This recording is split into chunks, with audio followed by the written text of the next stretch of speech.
following is a short-lived research project on Slenderman. There are woodcuts dated back to the 16th century in Germany featuring a tall and disfigured man with only white spheres where his eyes should be. They called him Der Grossmann, or the Tall Man. He was a fairy who lived in the Black Forest.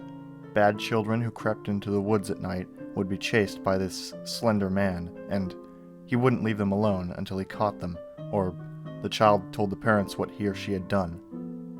Even then, there's this chilling account from an old journal dating around 1702, translated from German, so some words may be inaccurate. My child, my Lars, is gone, taken from his bed. The only thing that we found was a scrap of black clothing. It feels like cotton, but it is softer and thicker.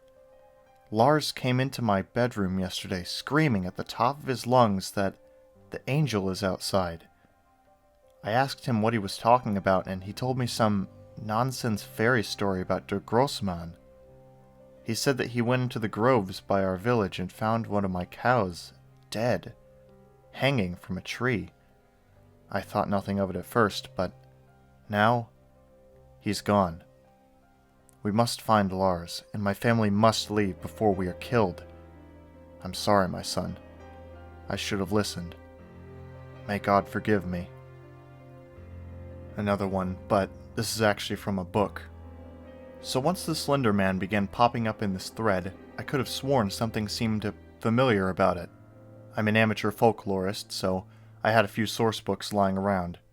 It took me a while, but I finally found something in W.K. McNeill's Ghost Stories of the American South. Most of the tales collected are transcripts of recordings other folklorists made, but McNeill compiles them and offers notes. A really handy book.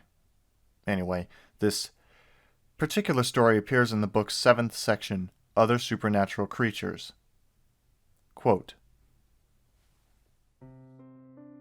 Well, I'll tell you.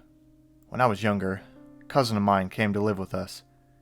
He was older than me and my sisters, maybe 16 or 17, and we was the only folks he had left in the world, really. He was the awfulest liar you'd ever know. Anything he'd tell you was a lie. Almost. I liked him all right.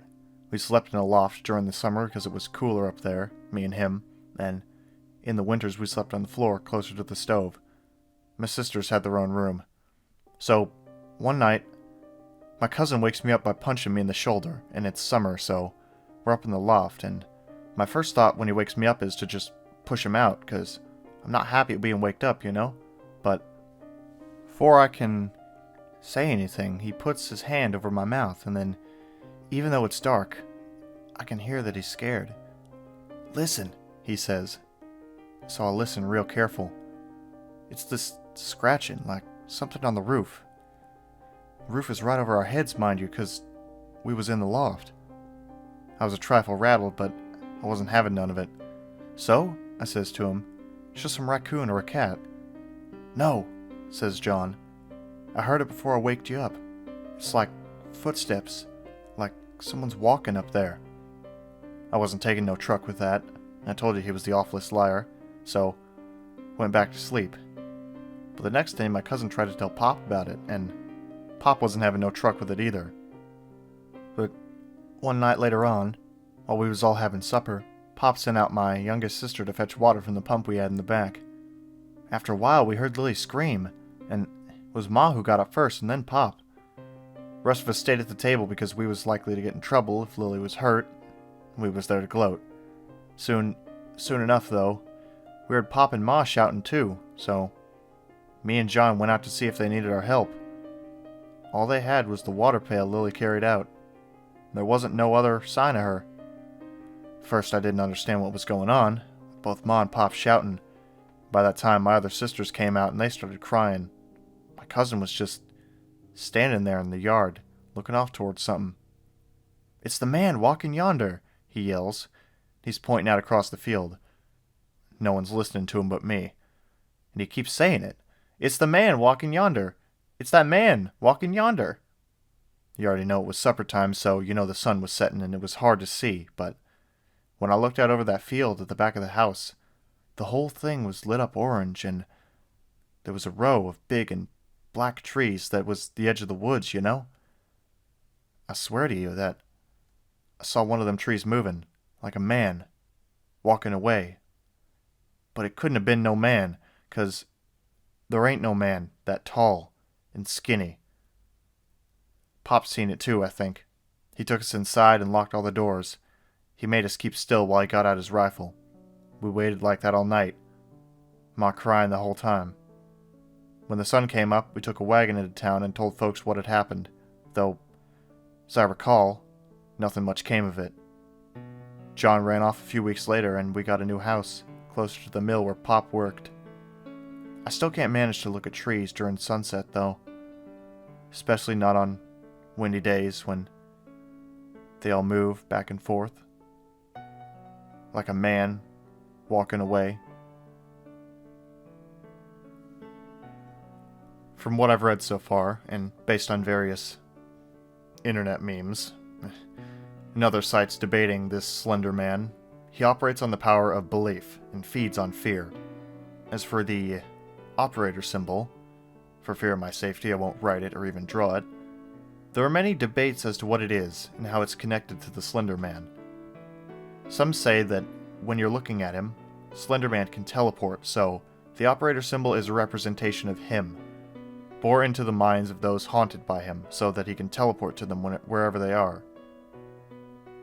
Many say it represents his face, the circle being his head, and the X representing its featurelessness.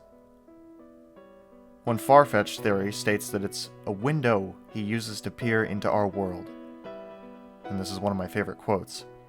There's another way of looking at it. Perhaps it doesn't actually mean anything. You ascribe the meaning to it, since you are familiar with the mythos. Seeing makes you think of Slender Man, and since Slender Man operates on the power of belief, it turns it into a sort of thought weapon. I'm done researching. I can't stand this feeling. I'm really paranoid. I feel like I'm being watched. This was a short-lived research project to begin with, but I don't want to know anymore. From what I've learned and read, he exists based on belief. If that's so, my research may provoke him. I started all this because I was watching Marble Hornets videos after someone had mentioned them in a Facebook post, and it piqued my curiosity. They made me remember something that happened a few years ago.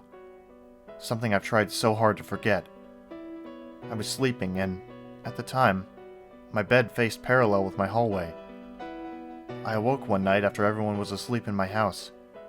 I was staring at the top of my bed. I had a bunk bed I shared with my little brother. I was on the bottom, and I had this unnerving feeling in my stomach.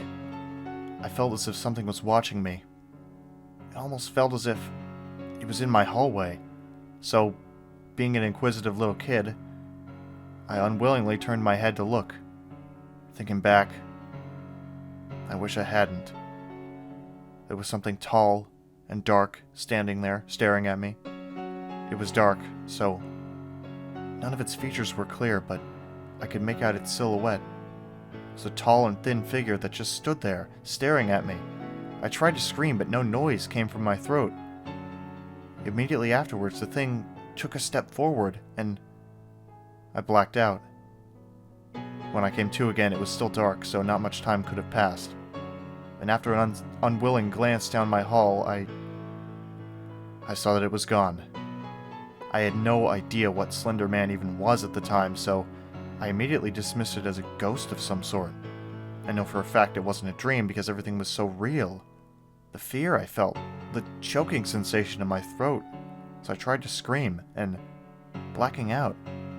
I can't describe what it felt like, other than that 1 second I was petrified and trying to scream, and the next I was staring at the top of my bed again. Next morning, I told my mom, and her being a narrow-minded adult, she told me that it must have been a bad dream. But watching those videos brought back that memory, and after reading up on it, I want to bury that memory, because if what they say is true, then he lives on belief and fear. I wish I could say that this is just another creepypasta some sleep-deprived teen had sudden inspiration to write after downing a can of Monster and reading too many scary memes. I wish I could tell you that I'm making this all up to give some creepypasta lovers a good scare, but I can't. Everything I've written is true. And honestly, I don't care if anyone believes me. I just want to get this out there. Slenderman is real. I've seen him. And I give this one bit of advice to anyone that has seen him, or wants to be brave enough and go and find him. Don't. I got lucky because I was able to get rid of that memory and not think about it, but others may not be so lucky. So I leave you with this. Slenderman is real. Don't go looking for him. And if you do see him, forget you ever did. For those who stare into the abyss, eventually find the abyss staring back.